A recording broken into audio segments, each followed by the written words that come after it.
आणि ही अनुभूती करून घेण्याचा सगळ्यात सोपा मार्ग म्हणजे you should be able to know who you are. तू फक्त बाहेरची शरीर मारशी न हन्यते हन्यमाने शरीर. शरीर गेली म्हणून आत्मा कधीही तो नाश होत नाही. ध्यान योगामध्ये काय असतं की बघा, या ध्यान योगामध्ये कुठल्याही प्रकारचा भेद राहत नाही. कारण मी मलाही विसरतो आणि भगवंताला पाहत असतो.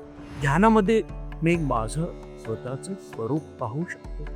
ध्यान करण्यासाठी ज्ञान आवश्यक आहे. आजच्या घडीला तुम्ही मी देव मानत नाहीये हे खूप मोठे स्टेटसचं असं नाही का वाक्य आहे की नाही का, I believe in my duties, I believe in my karmas.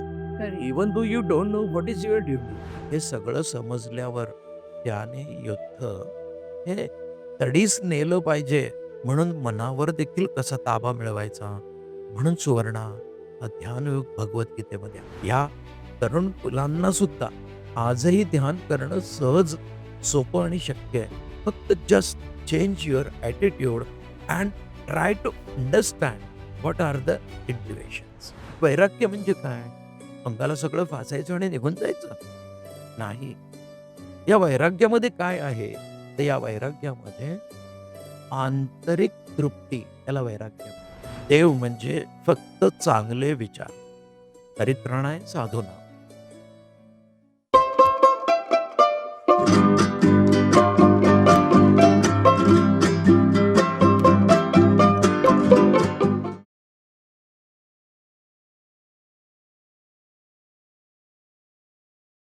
नमस्कार.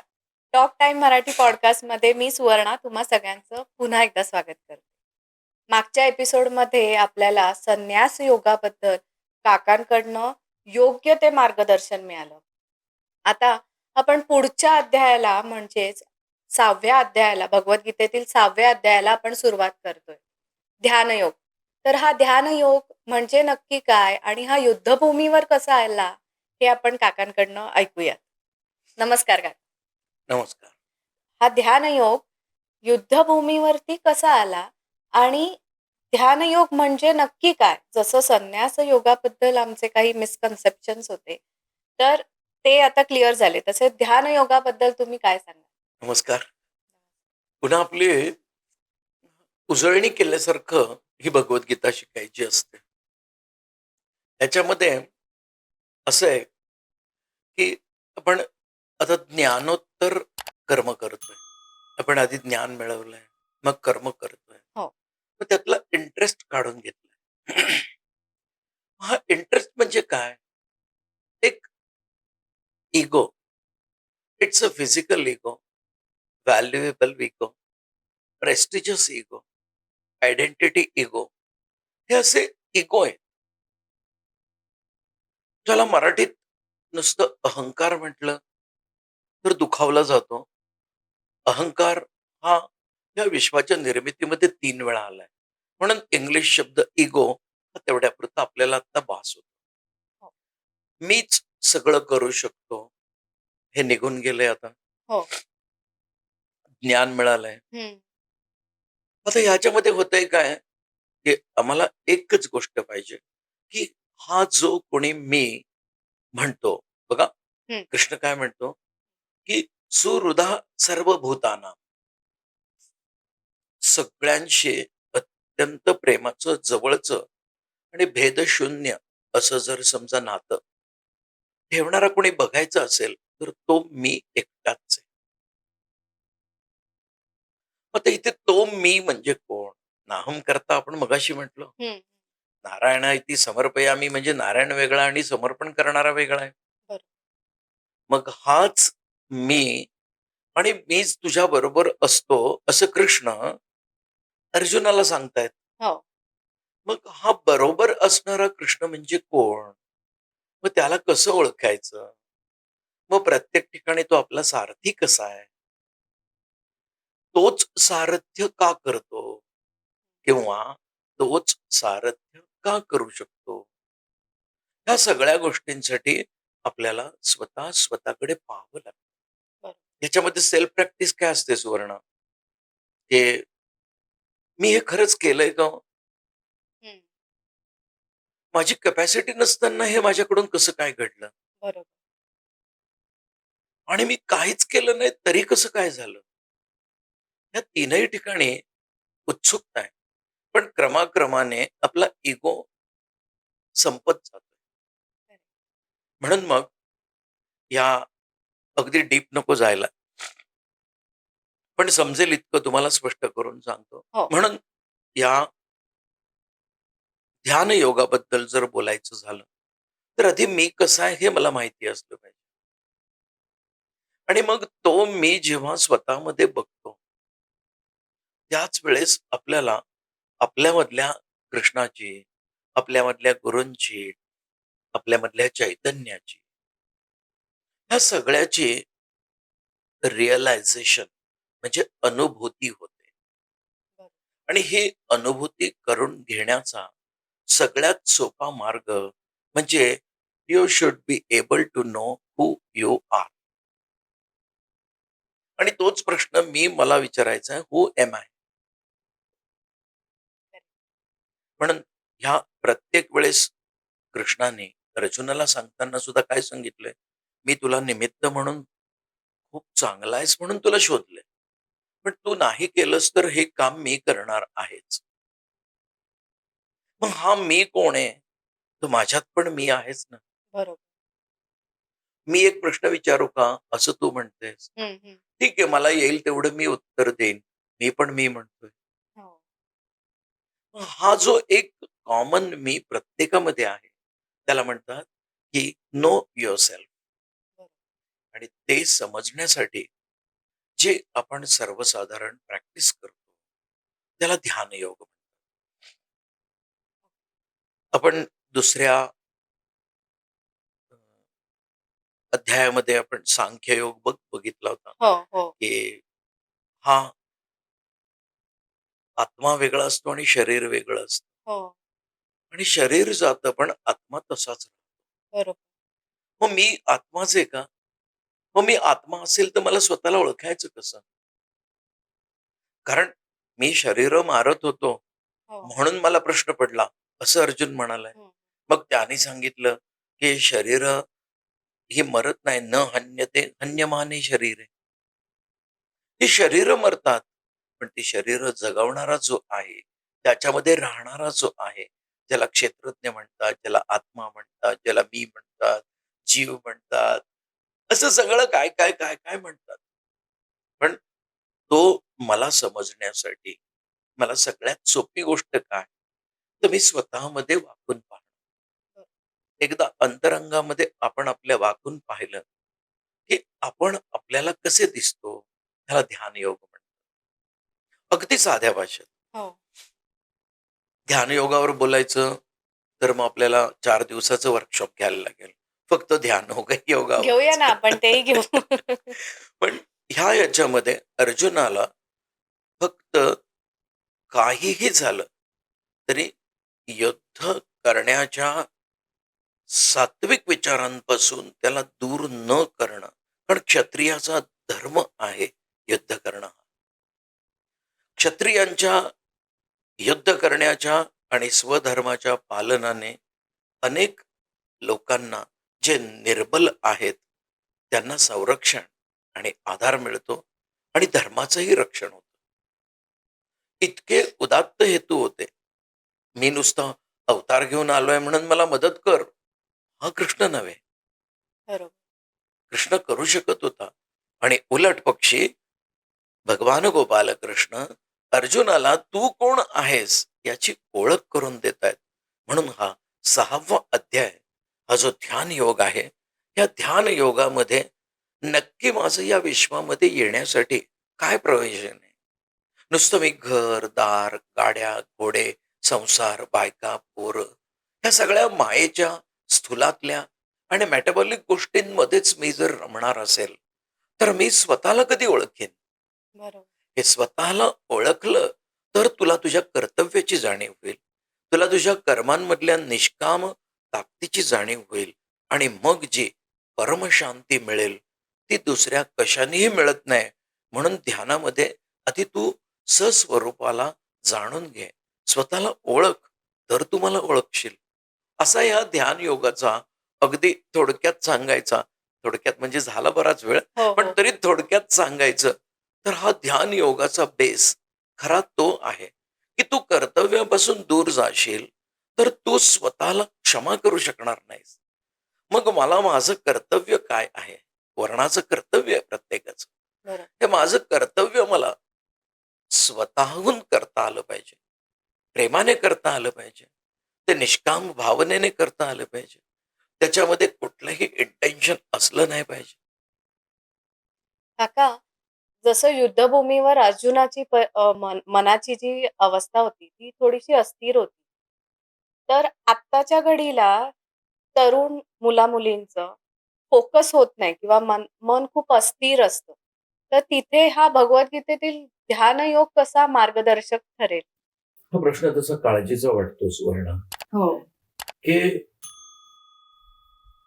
ध्यान योगामध्ये आपण सर्वात पहिल्यांदा उदाहरण घेताना बघ, तुम्हाला एक गोष्ट वाचून दाखवतो. हो. बघा, कसं असतं, की या माऊलींनी, ज्ञानेश्वर माऊलींनी याचं मराठीमध्ये भाषांतर करून काही त्यांच्या स्वतःच्या ओव्या ह्या आपल्या जगासाठी आज एक शिदोरी म्हणून ठेवलेली आहे, हो. बोलीभाषेतल्या.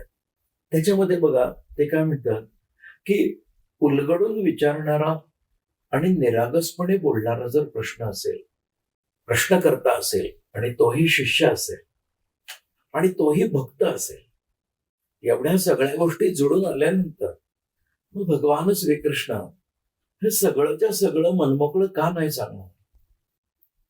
इथे प्रश्नकर्त्यावर खूप मोठी जबाबदारी टाकलेली आहे भगवान गोपालकृष्णांनी. तशीच आज तुम्ही हे पुढच्या पिढीसाठीच प्रश्न विचारताय. हो. अगदी. कारण बघ तू, इथं काय म्हटलंय, की हा देव कसा आहे? काय म्हटलंय, की 6व्या अध्यायामध्ये बघा, ओव्यांमध्ये माऊली काय म्हणतात, की कैसी देवाची आगळीक नेणीजे, जैसे तहान लेलिया तोय दीजिए. म्हणजे काय म्हटलंय, की देवाची आगळीक कशी आहे, की देव काय करतो, की तहानलेला जो असतो त्याला पाणी देतो. मग तो पाण्यापाशी पाणी पिण्यासाठी म्हणून जातो. तो पाणी बघूनच त्याला बरं वाटतं. मग तो पाणी पितो, तहान भागवतो आणि शांत झाल्यावर जेव्हा विचार करतो, तेव्हा त्या विचारांमध्ये त्याला कळतं, की अरेच्चा, हे पाणी नव्हतं, हे अमृत होतं. असं आम्ही स्वतःकडे पाहताना जेव्हा कळतं, की मीही चैतन्याचाच अंश आहे. पण नॉर्मली आम्ही बघताना एक माणूस, एक कुठली तरी भूमिका निभावणारा व्यक्ती असंच स्वतःकडे पाहत असतो. हो. पण हा जो अर्जुनाला ध्यान योग सांगितलाय, की तू स्वतः कोण आहेस ते बघ. तू जेव्हा स्वतःला ओळखशील तेव्हा अनेकांना ओळखशील. बरोबर. आणि अनेकांमध्ये मी दिसल्यानंतर तू फक्त बाहेरची शरीर मारशील. न हन्यते हन्यमाने शरीर. शरीर गेली म्हणून आत्मा कधीही तो नाश होत नाही. म्हणून काय म्हटलंय, की अर्जुनाची आता काय झाली अवस्था, की मनापासून त्याला भगवद्गीतेचं तत्व जाणून घ्यायचंय. त्याला हे युद्ध मी का करायचंय हे तत्व जाणून घ्यायचंय. आणि आज आपण सुद्धा या पॉडकास्टच्या निमित्ताने हे तत्व जाणून घेतोय. हो. आपण नुसती भगवद्गीता करतोय असं नाहीये. बघा, इथं काय म्हटलंय, की साध्या शब्दांमध्ये आपण बोलतोय, पण याचा खोलवर जाऊन विचार केला तर हे तुमच्या अंतरंगामध्ये तुम्हाला आतून बदलवण्याची ताकद असणारे शब्द आहेत. वा. मग आता आतून बदलवतं कोण? फक्त सेल्फ रिअलायझेशन. सस्वरूपाचं आपण जेव्हा चिंतन करतो त्याला ध्यान म्हटलंय. की मग तू क्षत्रिय आहेस, तू तरुण आहेस, तू कौशल्यपूर्ण आहेस, असं सगळं असतानाही तू जर समजा कारण नसताना पळपुट्यासारखं, भित्र्यासारखं किंवा ज्ञानाचा अज्ञान दृष्टिकोनातून विचार करून जर करणार असशील, तर मग या युद्धामध्ये तुला जे राजेपण मिळू शकतंय ते मिळणार नाही. आणि तुझ्या इतका ताकदवान, विनम्र आणि सृजनशील, सहज रुजता असलेला असला दुसरा कोणी माझ्या डोळ्यासमोर नाही. म्हणून मी तुला या सगळ्या गोष्टी समजावून सांगतोय. आणि म्हणून म्हटलंय की हे ध्यान योग असू दे, कर्मयोग असू दे, संन्यास योग असू दे, आम्ही जोपर्यंत त्यात स्वतःला झोकून देत नाही, पूर्णपणे आम्ही त्या भगवद्गीतेच्या साऱ्याच्या साऱ्या तत्वांमध्ये आपण स्वतःला आनंदाने असं रममाण करत नाही, किंवा पक्षी जसा वाऱ्यावर स्वतःला सोडून देतो, तसं आम्ही या आनंदामध्ये स्वतःला जोपर्यंत देत नाही तोपर्यंत हे कधीही शक्य होत नाही. आपला मागचा संन्यास योग होता. आता संन्यासी कर्म योग, कर्मयोगी, संन्यास योगी, कर्मयोगी, तसा हा ध्यान योग, भक्ती, हे एकाच माणसाच्या मनोवृत्तीमधल्या उत्तरोत्तर चढत जाणाऱ्या पायऱ्या आहेत. आणि मग ती जी अनुभूती येते आणि आपल्याच हृदयी भगवंताचं चिंतन आपल्याला पाहायला मिळतं, त्याला ध्यान योग म्हटलंय. कारण त्यांनी सांगताना 5व्या अध्यायात काय सांगितलंय की तुला उत्तम जर कार्य करणारा कोणी पाहायचा असेल तर तो मीच आहे. मग आता पुढे तो जाऊन सांगणारच आहे त्यांना की तुझ्या हृदयी मीच असतो, क्षेत्रज्ञ मीच आहे, क्षेत्र तुझं आहे. साधं आपण घर घेतो पण वास्तुशांत करतो आणि वास्तुपुरुष ठेवतो की नाही, मग आपण तात्पुरते की वास्तुपुरुष आपण हा. मग असंच त्या ध्यान योगामध्ये नक्की मी कोण आहे, मी आजपर्यंत भगवद्गीतेचं तत्व समजावून घेताना शरीर म्हणजे मी नाही हे आम्ही समजलेलं नाहीये. आणि म्हणून काय म्हटलंय की शांती कधी मिळते, जेव्हा मी कोण आहे हे मी स्वतः पाहतो. मग माझं मरणाबद्दलचं भय जातं, दोषांबद्दलचं भय जातं आणि भयाबद्दलचंही भय जातं. आपल्याला नको त्या गोष्टींची भीती वाटत असते. आणि ही भीती जेव्हा मनातून जाते तेव्हा माणूस स्वतःला या सस्वरूपामध्ये झोकून देत असतो. तो हा ध्यान योग आहे. काका, ध्यान हा विषय जो आहे तो आत्ताच्या या तरुण पिढीला कसा रिलेट होईल, तो अजून थोडस एलॅबरेट करून सांगा आम्हाला. बघ, आता भगवान गोपालकृष्णांनी अर्जुनाला सांगितलं की अरे, तू जर स्वतःच कल्याण करायचं आहे तर स्वतःशी तुला बोलता आलं पाहिजे. उद्धरेदात्मनात्मान न आत्मानं अवसादये, आत्मैव ह्यात्मनो बंधो, आत्मैव रिपो आत्मन. इतक्या सहज आणि इतकं छान सांगितलंय ते की जर मी माझा विचार करायचा ठरवला आणि तो स्वार्थी असेल तर मी माझा शत्रू आहे. आणि मी जर परमकल्याणासाठी विचार करत असेल, म्हणजे पारलौकिक कल्याणासाठी विचार करत असेल, तुझा आवडता शब्द आहे तो पारलौकिक, तर पारलौकिक कल्याणाचा विचार जर मी करून एखादं कार्य करत असेल, कारण आता माझ्याकडे सांख्ययोग समजलाय, मला शरीर वेगळं आहे, आत्मा वेगळा आहे समजलंय, कर्म कशी करायची, ज्ञानोत्तर कर्म, त्याच्यातली निष्काम भावना आणि तोही भक्तियुक्त, हे संन्यासाचंच लक्षण आहे. हो, हे करण्यासाठी आपण स्वतःकडे पाहता आलं पाहिजे.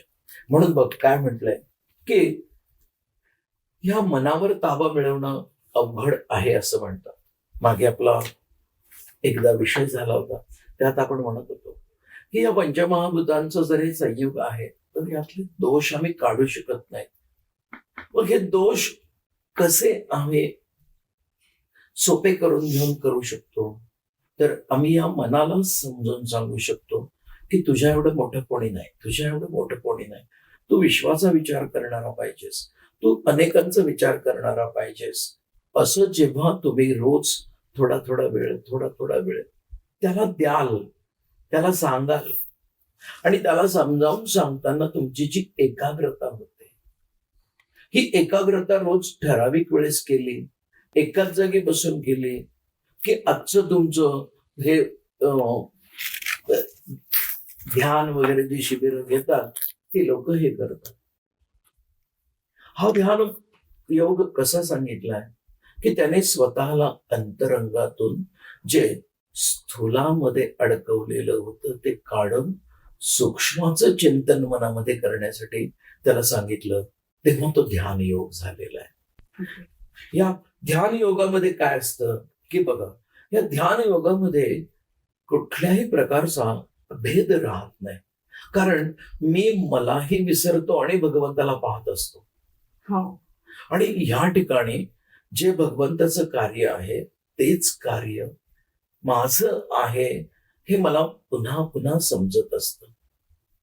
ध्यानाने आपण सस्वरूपाची खरी जाणीव करून घेतो. म्हणजे काय करतो, विश्व स्वधर्म सूर्य पाव स्वधर्म, हा जो स्वधर्म आहे हा जाणीव होण्यासाठी किंवा जागृत होण्यासाठी काय करायला लागतंय, तर आधी त्याला तो नरसंहार वाटत होता की आपण नाही का नातेवाईकांना मारतोय, मग त्याला तो नातेवाईकांना मारतोय असं वाटलं, मग त्याच्यानंतर ते अज्ञानी लोकांना मारतोय असं वाटलं, पण ते तर स्वतःच्या इच्छेने लढायला लागले. हो. मग अशा ठिकाणी आपण जे करतो आहे ते कार्य धर्म संस्थापनार्थ. जर समजा एखाद्याचं मरण ही वाईट गोष्ट असेल आणि ही आपल्याला ध्यानामध्ये जर जाणवली की ही वाईट नाहीये, this is a golden opportunity for the refine next birth, तर त्याला आम्ही डेथला जे घाबरतो ते अजून चांगल्या गोष्टी करण्यासाठी पुढे येतो. ध्यानामध्ये मी माझं स्वतःचं स्वरूप पाहू शकतो. तोच जेव्हा म्हणतोय की पांडवानाम धनंजया असं 10व्या अध्यायात जेव्हा म्हणतो, तेव्हा तुझ्यातला पांडवांमधला अर्जुनही मीच आहे असं त्याने पुढे जाऊन सांगितलंय. म्हणून हा जो एक आपण म्हणतो ना की करतो त्या गोष्टीला स्वतःच तपासून बघा, ते स्वतःच तपासून बघा कसं, तर त्याचा श्रेयस्कर आणि राजमार्ग म्हणजे हे ध्यान आहे. या ध्यानामध्ये त्याला काय कळालंय की मी युद्ध करतोय हे स्वार्थासाठी नाहीये, हे मी युद्ध करतोय हे मी शरीरांशी असलेलं माझं वैर नाही, हे मी आत्मस्वरूपाला जाणून घेतलंय. माझ्या गुरूंची माझ्यावर कृपा आहे, त्यांनी मला या विश्वामधल्या साऱ्याच्या साऱ्या गुढांना उकलून दाखवलेलं आहे आणि आता मी धर्मसंस्थापनार्थाय संभवामी युगे युगे अशा म्हणणाऱ्या कृष्णाचाच माझा रथाचा सारथी आहे. तर मी देखील माझ्या सारथ्याने मला जे शिकवलंय असं वागलं तर काय होईल, म्हणून त्याने स्वतःकडे वळून पाहिलं आणि ती जी उत्सुकता त्याला मिळाली आणि आनंद झाला, तो आनंद त्याने चैतन्य रूपामध्ये स्वतःच्याच हृदयी पाहिला.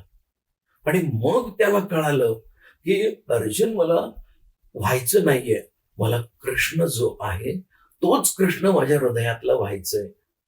मग त्याचा शरीरावरचं जे प्रेम होतं ते गेलं, त्याचं कर्तव्याबद्दलचं प्रेम वाढलं आणि कर्तव्याबद्दलच्या प्रेमामध्ये फक्त निष्काम प्रेम असल्याने तो जे करू शकला त्या प्रत्येक कार्याला पुढे ध्यानयोगच म्हटलंय, कारण त्याने भगवंताच्या तत्वांना डोळ्यासमोर ठेवून माणसाच्या शरीराने कामं केली आहेत. आजही आम्ही असं करू शकतोय, तर मी विचार करून बघा याच्यावर. ध्यान योगातला जो 11व्या श्लोकापासून जे ध्यान योग कसा करायचा याच्याबद्दल जे एक्सप्लेनेशन दिलंय श्लोक आहे, तर ते ऍक्च्युली अर्जुनाला भगवान श्रीकृष्ण जेव्हा सांगतात त्यावेळची परिस्थिती, त्यावेळचं जग म्हणजे कम्प्लीट वेगळं होतं. होय. तर ते आत्ताच्या युगातल्या म्हणजे आत्ताच्या परिस्थितीत ते आम्ही कसं रिलेट करायचं की मुलांना एक कॉन्सन्ट्रेशनसाठी किंवा ते ध्यान कसं अंमलात आणायचं. खूप छान शब्द वापरलाय तू, कॉन्सन्ट्रेशन. हे जे आज नुसतं एकाग्रता म्हणजे ध्यान हे जे शिकवलं जातं, तर हे असं नाहीये. आज गाडी चालवताना सुद्धा माणूस एकाग्रतेने गाडी चालवतो. हो. मग गाडी चालवणं हे ध्यान असू शकत नाही. बरोबर. बघा काय काय म्हटलंय, खेळाडू, जिम्नॅस्टिक, त्या एकच फक्त जिम्नॅस्टियम बारवर असतात. हे जे वाजवून ती डोंबऱ्याची मुलगी असते, ती हाताला ती काठी धरून नाही का बॅलन्स हो करते, हो. एवढ्या चौकामध्ये करून देखील तिची कमालीची एकाग्रता असते. पण ते ध्यान असू शकत नाही. बघा काय म्हटलंय, ध्यान करण्यासाठी ज्ञान आवश्यक आहे. तुम्ही आज पैसे मिळवण्यासाठी समजा एक तू IT इंजिनियर आहेस आणि तुला एक प्रोजेक्ट दिलेला आहे. तो प्रोजेक्ट 5 दिवसात पूर्ण करायचा आहे. तू दिवस रात्र काम केलंय आणि तुझी एकाग्रता अगदी टिकून राहिली आहे आणि तू छानपैकी ते सगळं पूर्ण करतेस प्रोजेक्ट. हा प्रोजेक्ट पूर्ण करताना तुझ्याकडे असणारी कमालीची एकाग्रता ही कर्माशी निगडीत आहे आणि तुझ्या व्यावहारिक ज्ञानाशी निगडीत आहे. त्याचा रिझल्ट, त्याचा एंड, तुला मिळणारे पैसे किंवा तुला मिळणारं क्रेडिट हा आहे. पण ध्यानाचा जो एकाग्रता आहे आणि ध्यानाचा जो एक विषय आहे, हा ध्यानाचा विषय नेहमी आपल्याला पारलौकिक कल्याण करून देतो. तुम्ही एकाग्रतेमध्ये जे काही करता त्याने श्रम वाढतात, ध्यानाने श्रम कमी होतात.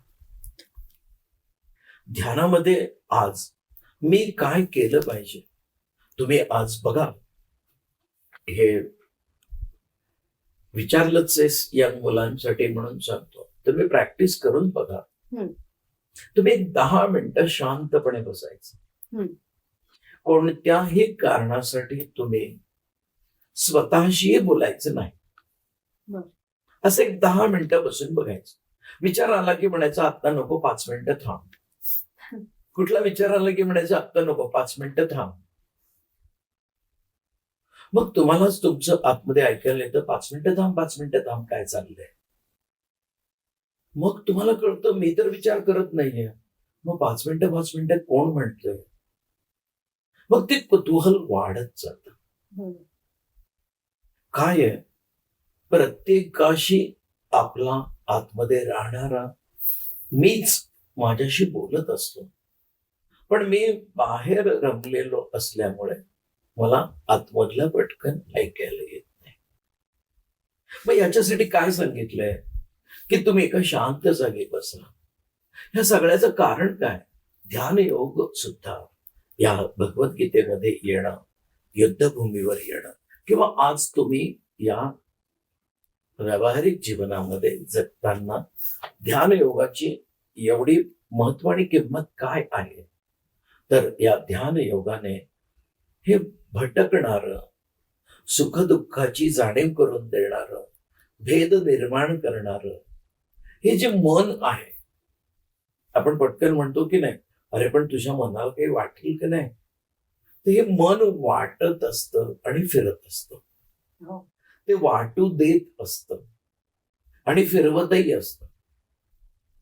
ह्या मनावर ताबा मिळवण्यासाठी, कारण अर्जुनाला आपलं हस्तिनापुराचं काढून घेतलेलं राज्य त्याला पुन्हा आता तयार करायचं होतं आणि तो इंद्रप्रस्थ तयार करणार होता. त्या ध्येयाला जाऊन पोहोचेपर्यंत त्याच्याकडे एकाग्रता, महत्वाचं म्हणजे काय, एक दृढ निश्चयाची शक्ती राहण्यासाठी त्याला काय आवश्यक असली पाहिजे माहिती, तर त्यावेळेस भगवान गोपालकृष्णांनी त्याला की तू स्वस्वरूपाची जाणीव करून घे. तो सेल्फ रिअलायझेशन मध्ये राहील, तो तेवढेच नाही का चिंतन करत राहील आणि तो चिंतन करेल. चिंतनानंतर त्याला स्वतः काय केलं पाहिजे हे स्वतःला समजेल. जसं मगाशी तुम्हाला म्हटलं की कोणती म्हणाली की मला दुःखच नेहमी प्रिय आहेत, कारण मी दुःखामध्ये माझ्या देवाची आठवण करते. पण ज्ञानेश्वर माऊलींनी सुखातही आठवण केलेली. म्हणजे हे ध्यान देखील मनाच्या ताब्यात असणाऱ्या गोष्टींवर आपण विचार करून पक्क न करता भगवंताचंच चिंतन जर केलं तर इथे भगवंत म्हणजे काय होईल? आजच्या घडीला तुम्ही मी देव मानत नाहीये हे खूप मोठं स्टेटसचं असं नाही का वाक्य आहे हो की नाही का I believe in my duties, I believe in my karmas, correct even though you don't know what is your duty, for what you have got this human being life, character and body. बरोबर हे कशासाठी मिळालं आहे याचं ज्ञान नसताना मी माझ्या आईवडिलांना देव मानतो, पण मग त्यांना इथे सोडून अमेरिकेत काय आहे? खरे म्हणजे मग हे देऊळ बांधायचं आणि देव देवळात ठेवायचे आणि आपण आपल्या घरात चुकत राहायचं. हो मी माझी कर्तव्य सर्वात महत्वाची समजतो. मग सर्वात महत्वाचं कर्तव्य ही पृथ्वी आपल्याला सांभाळते. काय केलं आपण आपल्या पृथ्वीसाठी? काय नाही. काहीच हा श्वास मला सांभाळतो. श्वास कोण देतंय? ऑक्सिजन कसं पुरतोय सगळ्यांना? ह्या ऑक्सिजन तयार करणारा आणि इतके वृक्ष, वेली, कीटक, पशु, पक्षी, प्राणी या सगळ्यांना माणसांचं कधीही ऑक्सिजन कमी पडलाय म्हणून हा ऑक्सिजन बनवणार कोण? हे कर्तव्य नाही होत का तुझं? हो हे का नाही तुम्ही विचार करा. म्हणजे या ठिकाणी सुद्धा ज्ञानाला फार मोठी किंमत आहे. ज्ञानामुळे आमची कर्म शुद्ध होतात. कर्म शुद्ध झाली की आमचे विचार निष्काम भावनेने काम करण्यासाठी आम्हाला जास्त सपोर्ट करतात, उद्युक्त करतात. व त्याच्यानंतर सहजता येते. ही सहजता आनंद निर्माण करते. आनंद श्रमशून्य कार्य करायला लावतो आणि श्रमशून्य कार्य करणारा मनुष्य हा नेहमी आपल्या अंतरंगामधल्या भगवंताशी जोडलेला असतो. अनबेटन, अनएंडिंग अँड काय म्हणतो कंटिन्युअसली इमिटिंग एनर्जी जी आहे ती जी इमिशन आहे याला फक्त शोधणं. अगदी तुम्हाला देव, गीता जर समजा नॉन रिलिजियस आहे तर मग तो जो देव आहे तो हा जसं अणु ऊर्जा ही सतत बाहेरच पडत असते तसं देखील हे हृदयातलं चैतन्य चांगल्या कामासाठी सतत बाहेर पडत असतं. आणि एकदा पाणी प्यायल्यानंतर ते अमृते कळाल्यावर आता भय गेलंय. हो मग मी जे स्वतःला पाहतो आहे, आपण स्वप्नामध्ये पाहतो पण त्या गोष्टी खऱ्या निघतात का? नाही उठल्यानंतर आपलं कपाट वेगळंच असतं की नाही आणि स्वप्नातल्या कपाटात तर पूर्ण पैसे भरलेले असतात. हो तसं हे ज्या वेळेस मी ध्यानात पाहतो तेव्हा ते सारं सत्य असतं. या ध्यानामध्ये एकाग्रता निर्माण करून देण्यासाठी, त्याला शिस्त लावण्यासाठी, कारण त्या सगळं ज्ञान असणाऱ्या अर्जुनाला त्याच्या मनाने विषाद निर्माण केला होता आणि मग युद्धासाठी आलेला युद्धापासून परावृत्त झाला होता. तो ज्ञानाने झाला होता का? नाही. नाही. सत्सत विवेकाने झाला होता का? तर नाही. नाही. तो मनामुळे झाला होता. या मनाला जोपर्यंत आपण शिस्त लावत नाही आणि जर मनाने एखादी गोष्ट आपल्याला शिकवायची ठरवली तर या मनाला देखील रेफरन्स घेताना ओरिजिनल लिटरेचरचेच रेफरन्सेस घे की माझ्यासाठी काय चांगलं आहे तेच मला सांग. अशीच जर आम्ही मनाला शिस्त लावली तर आता कृष्ण देखील सारथ्याचं काम करतोय, पण सारथ्याचं काम करून तो मुळामध्ये अर्जुनाच्या मनाला एकाग्रतेची आणि ज्ञानपूर्ण एकाग्रतेची शिस्त लावतोय. आणि म्हणून त्याने ह्या मनामधल्या सगळ्या शंका जाण्यासाठी, जेवढ्या मनात शंका जास्त तेवढं मन भिरभिर भिरभिर फिरणार आहे. ते मन हलणार आहे, ते फिरणार आहे आणि आपल्यालाही फिरवणार आहे. मग त्या फिरणाऱ्या मनाला तू एका जागी बसव. मग ते बसवशील तर कसं बसवशील? तर असं सुंदर बस की ज्या ठिकाणी ते खूप खड्ड्यातही नाहीये, खूप उंचही नाहीये. म्हणजे इथं काय केलंय, आता म्हणतात सुखासनामध्ये बसावं हम्म, की ज्याच्यामुळे मांडीच दुखतीये 5 मिनिटांनी, हातच दुखतोय, उगाचच खांदे उचलले गेलेत, आखडलेत, फ्रोझन कुठलीही कंडिशन होत नाहीये. म्हणून त्याला सुखासनामध्ये बस म्हटलंय. पण सुखासनाचा अर्थ शेषशाही विष्णूच का? तर नाही. कारण त्यांची योग निद्रा आहे. ते झोपत नाहीत. बरोबर. आपल्याला थोडासा चांगला माहोल दिसला की आपण झोपून जातो. हो. कारण मन हे नेहमी माणसाला भौतिक सुखाकडे नेत असतं. हं. आणि मग ही भौतिक सुखाकडे नेणारं मन श्रमापासून आपल्याला दूर नेतं, कष्ट करायला टाळायला शिकवतं. आणि म्हणून मनुष्य हा कुठल्याही उपायांनी लवकर थकतो. पण प्रेमाने काम केलं, की मनापासून काम केलं, तर श्रम होत नाही जे म्हणतात ना, ते काम जे असतं, ते भगवंताच्या ध्यानातून केलेलं काम असतं. म्हणून श्रम नसतं. मी जर काम करत असेल, हं. तर मला शरीराला थकवा येणार आहे. हो. जबाबदारी माझ्यावर असेल, माझं मन जागृत असेल, तर माझ्या मनालाही थकवा येणार आहे. पण मी जर भगवंताचीच नोकरी करतो आहे आणि साहेब म्हणतील ते, अशाच हिशोबाने जी लोकं काम करतात. मग ऑफिसमध्ये क्लार्क सगळे दमलेले असतात, सुट्टी होते तेव्हा आणि वॉचमन शेवटची गाडी जाईपर्यंत थांबायचं. एवढंच. त्याच्यावर जबाबदारी काय आहे? काही नाही. इथे सुद्धा तसंच होतंय. तुम्ही अशा ठिकाणी बसा, की ज्या ठिकाणी तुम्हाला चित्त विचलित होणार नाही. म्हणून उंचही बसू नका, खालीही बसू नका. हे आत्ता जे सांगतात ना सुवर्णा, हं. की ध्यानामध्ये अशी अवस्था होते. ही ध्यानामधली अवस्था कृष्णाने सांगितलेली नाहीये कुठं.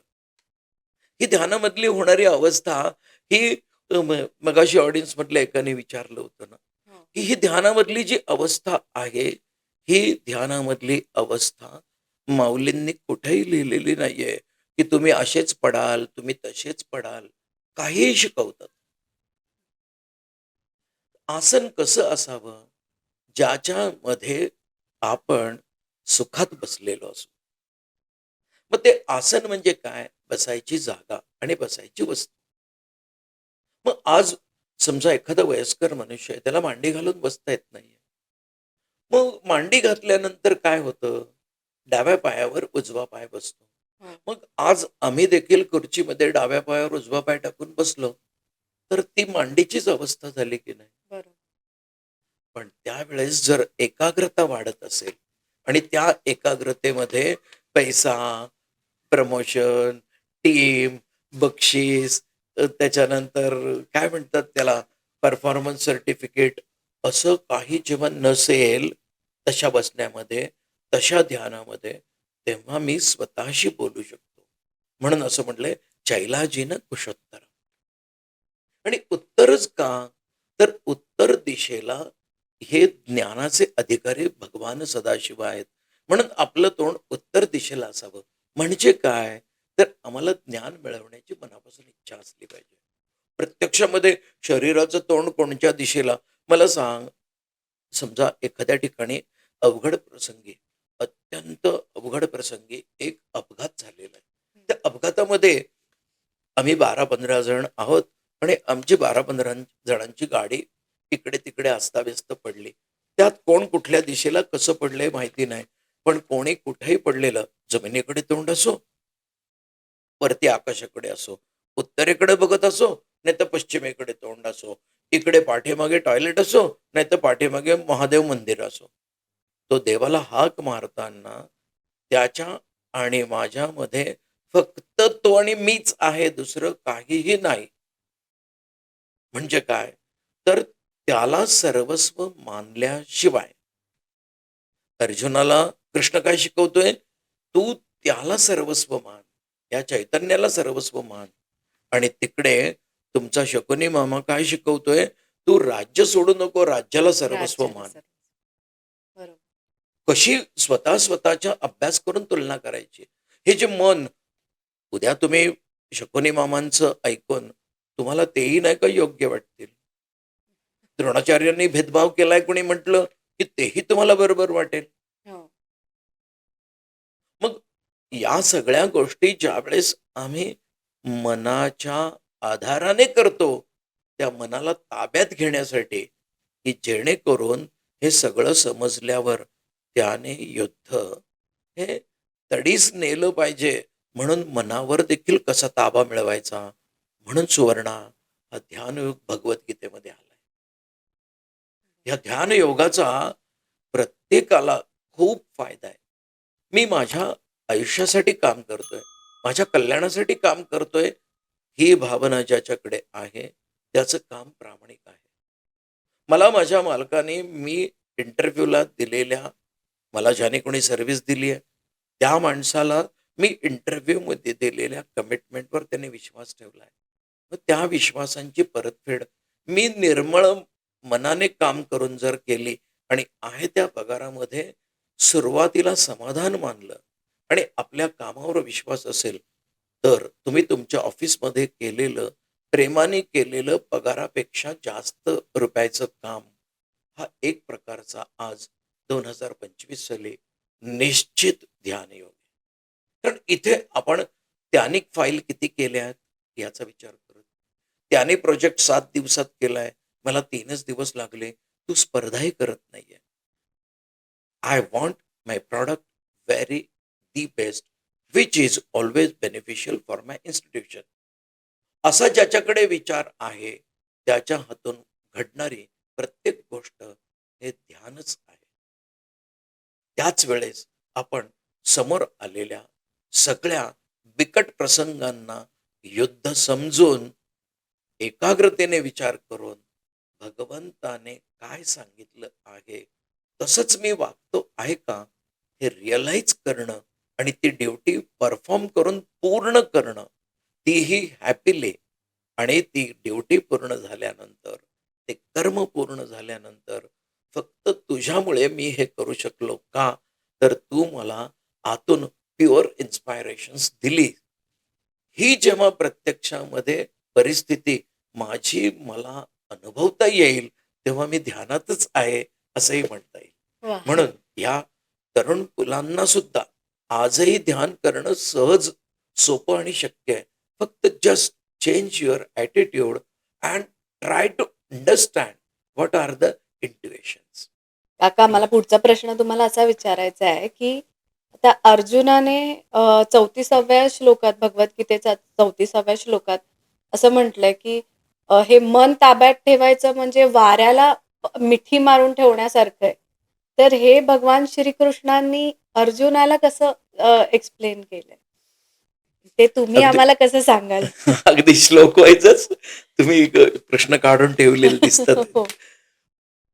हे जे म्हटलंय ना, की मनश्चंचलम ही कृष्ण प्रमाथी बलवत दृढम. हे जे आहे या मनाला ताब्यामध्ये ठेवणं हे खूप अवघड आहे. कारण आम्ही ध्यानाला बसलो तरी देखील कसं आहे, आज आम्ही भगवद्गीता ऐकतोय, पण आधीपर्यंत आम्हाला भगवद्गीता म्हणजे हे माझ्या आयुष्याची संजीवनीच आहे हे कुठे माहिती होतं. मग आता यातले पुन्हा पुन्हा मी गोष्टी आठवेपर्यंत माझा बराचसा असा वेळ जाणार आहे की ज्याच्यामध्ये मला काही विचार येत राहतील, 4 मित्र येतील, 4 मैत्रिणी येतील, त्यांच्या गप्पा, त्यांचं बोलणं, त्यांचे विचार, त्यांच्याशी असलेली तुलना. See, every devotion is a dhyan and every attraction is a metabolic living. खरं. साधं, अगदी साधं. आम्हाला जेव्हा एखाद्या गोष्टीची तुलना करावीशी वाटते, आम्हाला एखाद्या गोष्टीबद्दल आकर्षण निर्माण होतं, तेव्हा आमची एकाग्रता निघून गेलेली असते. हो. एकापेक्षा 2 ठिकाणी लक्ष जाणं म्हणजे विचलित होणं आहे. डिस्ट्रॅक्शन. हेच त्याने युद्ध करताना सगळ्या नातेवाईकांकडे पाहिल्यानंतर त्याचं डिस्ट्रॅक्शन झालेलं आहे. बरोबर. म्हणून तो काय म्हणतो, असंशयीम महाबाहो. अगदी तू म्हणतोस या शब्दाला काहीही मी विरोध करत नाही, कारण वायोरीव सुदुष्पुराहा, हे जे तू म्हणतोस हे अगदी सत्य आहे. या मनाला ताब्यात ठेवणं अत्यंत अवघड आहे. पण मग आता पुन्हा ते कशाने ताब्यात ठेवता येईल त्याचं उत्तर दिलंय, अभ्यासेन तू कौंतेय वैराग्येण च क्रियते. तू अभ्यास कर. अभ्यास म्हणजे काय, हे बघा, विचार नाहीत असा एकही क्षण माणसाचा जात नाही. हो. क्वचित कधीतरी आपण महादेव मंदिरामध्ये जातो, तिकडे बसतो आणि त्या शिवलिंगाकडे पाहून एक क्षणभर असा येतो की तेव्हा आपण विचार शून्य असतो हो. आणि त्या अवस्थेची गोडी ही मधासारखी जाणवते. मग आपण पुन्हा पुन्हा तिथं जायला लागतो. हो. अशीच गोष्ट या ध्यानासाठी आपण ठरवलेल्या जागेवर बसली की हे मन देखील म्हणतं, अरे बापरे, आता हा 15-20 मिनिटं बसणार म्हणजे आपल्याला 15-20 मिनिटं हा काहीच करू देणार नाही. असं करत करत आपण आपला विचार निर्माण होण्याचा काळ वाढवत नेणं, ह्याला अभ्यास म्हणतात. हा अभ्यास आपण वाढवला पाहिजे. आणि वैराग्य म्हणजे काय? वैराग्य म्हणजे परत आता ते संन्यास योगाचाच एपिसोड सुरू झाल्यासारखं वाटेल. वैराग्य म्हणजे काय? अंगाला सगळं फासायचं आणि निघून जायचं? नाही. नाही. या वैराग्यामध्ये काय आहे? तर या वैराग्यामध्ये आंतरिक तृप्ती, त्याला वैराग्य म्हटलंय. मला ते आहे आणि गरज नाहीये असं मला जे सेल्फ रिअलायझेशन होतं, त्याला वैराग्य म्हणतात. वैराग्यामध्ये तृप्तता आहे आणि सोडून देण्यामध्ये विषण्णता आहे.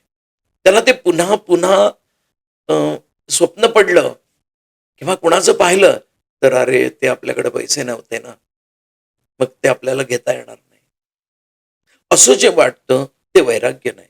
वैराग्यामध्ये माणसाला नको असतं म्हणून जे समाधान आणि तृप्ती असते त्याला वैराग्य म्हणतात. आणि हेच वैराग्य. तुला राज्य पाहिजे का? नकोय. मी धर्माचा, माझा जो अधिकार आहे तो धर्माचा अधिकार मागतोय. मला कुणावर सूड उगवायचा नाहीये किंवा माझं बलही सिद्ध करायचं नाहीये. म्हणून बघा, त्याने डोक्याशी बसून सैन्य मागितलं, पण अर्जुनाची जर तुम्ही एक आपण म्हणतो ना अनालिसिस ऑफ दॅट कॅरेक्टर असं जर केलं तर तो पायाशी बसलेला होता. पायाशी कोणीतरी प्रार्थना करणारा बसतो. आता म्हणतील लोक की तिकडे जागा होती, पण तो पहिल्यांदा आला होता आणि पायाशीच बसलेला होता. म्हणजे तो जो पहिल्यांदा आलाय, देअर वॉज चॉईस की तो डोक्याशी बसू शकतो, कुठल्या कुठल्या दिसेल. हं. पण त्याने विचार काय केला की आपण पायाशी बसलो तर कोणीही उठल्या उठल्या पहिल्यांदा आपल्या पायाकडे बघतं, हो. मग मी पहिल्यांदा दिसेल. दोघांचं इंटेन्शन पहिल्यांदा दिसणं होतं, पण कृतीमध्ये त्याने मला ते म्हणतील तेव्हा मला बोलता येईल म्हणून मी पायाशी बसलो होतो. आपण भगवंताच्या पायाला हात लावतो, चरणांकडे बघून नमस्कार करतो. मोठ्यांच्या पायाला हात लावतो, मोठ्यांकडे पायाकडे बघून नमस्कार करतो. तो असं तुम्ही वर बघता आणि खाली पायाला हात लावता, नाही. पाय कुठे कळणार पण नाही. नाही. आणि म्हणून म्हटलंय, अभ्यासेन तू कौंतेय वैराग्येण च गृह्यते. आणि असं जर केलंस तर काय होईल? तर तुझ्या मनातले भेदभाव निघून जातील. मला माझ्या साहेबांनी माझ्या क्वालिटीज, माझं एक्सपिरियन्स आणि माझं टेक्निकल नॉलेज हे पाहून मला एक प्रोजेक्ट दिलाय. त्या प्रोजेक्टमध्ये success is success. Success doesn't matter की 1 कोटीचा प्रोजेक्ट असेल तर सक्सेस कमी असतं आणि 10 कोटीच्या प्रोजेक्टला सक्सेस जास्त असतं. There is a difference between the quantum, not in the quality. ह्याला वैराग्य म्हणता येईल, याला तृप्तता म्हणता येईल की यांच्याकडे 8 प्रोजेक्ट दिले, 8ही प्रोजेक्ट त्यांचे सक्सेसफुल आहेत. त्याचा व्हॉल्यूम किती आहे याला महत्व नाहीये, त्याच्या क्वालिटीला महत्व आहे. म्हणून विचार किती मनात येत आहेत यापेक्षा किती विचारांमध्ये क्वालिटी आहे. मग ज्यांच्या विचारांमध्ये क्वालिटी आहे त्यांनी मनाला डांबून ठेवलंय की वाईट मार्गाला जायचं नाहीये. आणि असं जो करणारा असतो तो कधीही भेदभाव करत नाही. मग भगवंताची इच्छा काय आहे हे समजून घेण्यासाठी रोज ध्यान करतो. रोज पगारासाठी आपण ऑफिसला जातो ना, हं. मग रोज कृष्ण काय म्हणतोय हे समजण्यासाठी असे लोक रोज ध्यान करतात. ध्यानातून मनावर ताबा मिळवतात. मनावरच्या ताब्यातून ते भेदभाव काढून टाकतात. आणि असं करत करत या कर्मबंधनांना, वासनांचा क्षय करून स्वस्वरूपाच्या जवळ जायला सुरुवात करतात. आता हा ध्यान योगातला शेवटचे जे 7, 8, 10 श्लोक आहेत ह्याच्यामध्ये हे तत्व समजावून सांगितलंय. हं.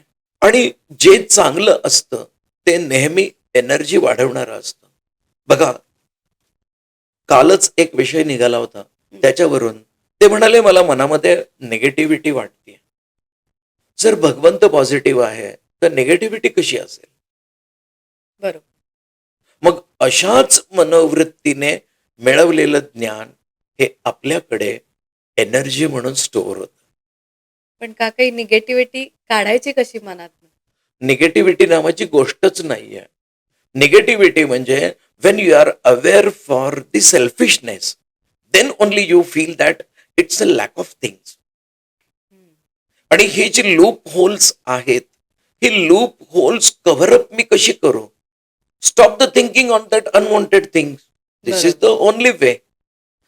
आत्मैव ह्यात्मनो बंधू, आत्मैव रिपू आत्मना. तुम्ही जर विचार केला तर आजच्या घडीला तुम्हाला फक्त योग्य श्लोक आणि त्याचा सूक्ष्म अर्थ सांगणारा व्यक्ती भेटला तर भविष्य, एक एक श्लोक म्हणजे एक एक तरुणाचं भविष्य आहे, हे तुम्ही लिहून घ्या. वा, खरंच. हे ह्याच्यात होतं काय, मग हे आम्ही चांगलं शिकलेलं असतो ना, ते सुवर्ण आमच्याकडचं कधीही जात नाही. हो. बघ, तुम्ही लक्ष्मी पूजनाच्या वेळेस घरामध्ये लक्ष्मी पूजन करता आणि लक्ष्मी पूजनाच्या वेळेस तुम्ही ते, आजच्या घडीला आपण लक्ष्मी म्हणजे पैसेच म्हणतो. जे मागायला कोणी येणार नाहीये त्याला लक्ष्मी का नाही म्हणतो? म्हणजे लोकांना द्यायचे नाहीत आणि आपण 10 लाखाची पूजा करायची. त्याच्यापेक्षा सगळ्यांना दे, सगळ्यांमध्ये आनंद वाटून टाक. प्रत्येकाच्या घरात पूजली जाणारी लक्ष्मी ही कृष्णाचीच बायको आहे. आम्ही फक्त निमित्त मात्र होऊन ती पूजा करत असतो. हो. पण आम्हाला किती क्वांटिटी आहे हे मनाने ताबा मिळवला की आम्ही क्वांटिटीकडे लक्ष देतो. आणि आता माझ्याकडे भले 50,000 आहेत पूजेला, पण हे मागणारं कोण नाहीये. अगदी बायको मुलं त्यांना सुद्धा कपडे आणलेत, सगळं घेतलंय, लोकांचे देऊन झालेत आणि आनंदाने उरलेले पैसे देवासाठी काढलेत. ते खरं लक्ष्मीपूजन आहे. असं जे चांगल्या विचारांचं संरक्षण असतं ते आपल्या बरोबर पॉझिटिव्हिटी म्हणून राहतं. आणि मग काळाच्या अधीन असणारी ही शरीर संपतात, पण ही energy once it is store, rechargeable cells असतात. दॅट इज कॉल्ड ॲज, आजच्या तुमच्या भाषेमध्ये नाही का, रिचार्जेबल सेल. ते कधी डाऊन होत नाहीत. चार्ज केले की पुन्हा होतात. That charging is dhyan and rechargeable cell, it's a new birth. बरोबर. एकदा ड्रेन झाला आणि तो चार्ज केला की पुन्हा नवीन जन्म झालाय. मग हा नवीन जन्म त्या एनर्जी स्टोअर करण्याच्या कॅपॅसिटीला हॅबिच्युअल झालेला असतो. म्हणून आम्ही या जन्मी जे शिकतो ते पुढच्या जन्मी आम्हाला पुन्हा आठवतं. हेच सांगतोय कृष्ण. हो. एतद्धि दुर्लभतरम शुचीनाम श्रीमताम गेहे योग भ्रष्टो विजायते. म्हणजे आपल्या ध्येयापर्यंत जो पोहोचलेला नाहीये आणि आपल्या ध्येयापर्यंत जो पोहोचलेला नाहीये, पण भगवंताबद्दलचं प्रेम आणि कृती ही पूर्णच्या पूर्ण ठासून हृदयात भरलेली आहे आणि देव भेटलेला नाहीये, अशा लोकांना भ्रष्ट योगी म्हटलंय. आणि मग तिथं म्हटलंय शुचीनाम श्रीमताम गेहे योग भ्रष्टो विजायते अथवा कुले भवती धीमताम एतद्धि दुर्लभतरम. आणि असं आम्ही पुन्हा पुन्हा पुन्हा पुन्हा, म्हणजे गणित चुकलं की आपल्याला पुन्हा करायला लावतात टीचर. हो. गणित चुकलं पुन्हा करायला लावतात आणि नीट आलं की पुन्हा 3 वेळा करायला लावतात. हो. त्याला म्हणतात एतद्धि दुर्लभतरम लोके जन्म यदि दृश्यम. मग मी माझं हे रिफाईन बर्थ त्याचा पुन्हा देवासाठीच वापर करतो. What do you mean by, आज 2025 ला देव म्हणाल तर अंधश्रद्धावाले किंवा नाही का, जो तो आपल्या धर्माचाच बडगा दाखवणारे लोक आहेत. What is that? देव म्हणजे फक्त चांगले विचार. परित्राणाय साधूनाम. हे साधू म्हणजे कोण? जे सगळेच्या सगळे चांगलं कार्य करतात, अशा विचारांना आज साधू म्हणता येईल. दाढीवाले आणि कपडेवाले साधूंना आपण नमस्कार तरी करू शकतो का? कारण ते बघा, पालखी जाते एका दिशेने आणि भीक मागणारे झेंडा हातात घेऊन वारकरी सांगतात ते जातात एका दिशेने. मग पांडुरंगाकडे जाणारी जी दिशा नाही त्या दिशेला वारकरी जातो, तर तो कसा वारकरी असेल? That is negativity. आम्ही आमच्या ध्येयाकडे न जाणाऱ्या विचारांना जेव्हा मनामध्ये किंमत देतो, दॅट इज निगेटिव्हिटी. तू आता विचारलं ना, हो. की निगेटिव्हिटी कशी काढायची? I know that I will not get anything by using this tendency, this attitude, this intention will hurt me, that will divert me from my ethical path. That is negativity. Negativity सुद्धा सांगणारं मीच आहे. आत्मैव ह्यात्मनो बंधू, आत्मैव repo आत्मना. भगवद्गीतेतला एक एक श्लोक फक्त अर्जुनच तयार करू शकतो. कारण ते जर आत्मसात केले तर आम्ही कृष्णाचं ऐकलंय. मग कृष्णाचं ऐकल्यावर अर्जुन जिंकला, मग मी का नाही जिंकणार? बरोबर. आणि असे ज्यांचे ज्यांचे नशीब तयार होत जातात, विचार तयार होत जातात, इंटेन्शन तयार होतं, इंटरेस्ट डेव्हलप होतो आणि जो या भगवद्गीतेचा असा सूक्ष्म अर्थ ऐकतो, ती लोक पुन्हा 2 दिवसांनी हा एपिसोड काढणार आणि पुन्हा बघणार. याला म्हणतात की पुढच्या जन्मामध्ये पुन्हा तोच अभ्यास पुढे चालू करणं. असंही आता तुम्हाला बोलीभाषेमध्ये जितकं सांगता येईल तेवढं सांगितलं. नाहीतर ध्यान योगामध्ये फक्त सस्वरूपाची जाणीव झाल्यानंतर ती लोक जास्त चांगलं काम करतात. ज्यांनी देव पाहिला आहे त्यांना तर उलट इतकी जबाबदारी पडते स्वर्णा, की त्या लोकांच्या मध्ये अशी एक क्वालिटी डेव्हलप झाली असते की त्यांचं वागणं पाहून आम्ही आमची मनोवृत्ती आणि आमचे बिहेवियर स्टाईल बदलत असतो. बरोबर. आम्ही आमचे डेस्टिनेशन रिफाईन करत असतो. हो. आणि म्हणून जेव्हा एकदा कधी आम्हाला चांगले विचार मनात येतात, आम्ही जेव्हा त्या चांगल्या विचारांचं संवर्धन करतो, टिकवून ठेवतो. पैशापेक्षा जास्त चांगले विचार टिकले तर कधीही पैसे नाहीत अशी आपल्याला मनातून क्षणभरही भीती वाटणार नाही. कारण पैसे ही फक्त अंतरंगातल्या शांतीचाच एक भाग आहे. ज्यांना स्वतःची काळजी आहे ते लोक पैशाचाच विचार करणार आणि ज्यांची काळजी त्यांनी भगवंतावर टाकलेली आहे. बघा 5व्या अध्यायातल्या ह्या संन्यास योगामध्ये काय म्हणलंय? सुहृदः सर्व भूतानां. असा कोण आहे? तर मी एकटाच आहे. भोक्तारम ज्ञान तपसा. मी एकटाच आहे. म्हणजे कृष्णाने सांगितलेले हे सांख्य योग असू दे, नाहीतर अगदी आत्तापर्यंत झाला ध्यान योग असू दे, या ध्यानामधल्या पायऱ्या जर आम्ही ह्या व्यावहारिक जीवनामधल्या आत्ताच्या घडीला जोडल्या तर आम्ही हे निश्चित आज ना उद्या 18च्या 18 अध्याय ऐकून त्याचं चिंतन केलं तर निश्चित 2026चे अर्जुन होऊ शकतो. इतकी नाही का या भगवद्गीतेमध्ये ताकद आहे सुवर्ण. हो, खरंच, खरंच आहे काका. खूपच छान काका. काका ॲक्चुअली मीही भगवद्गीतेचा अभ्यास केलाय.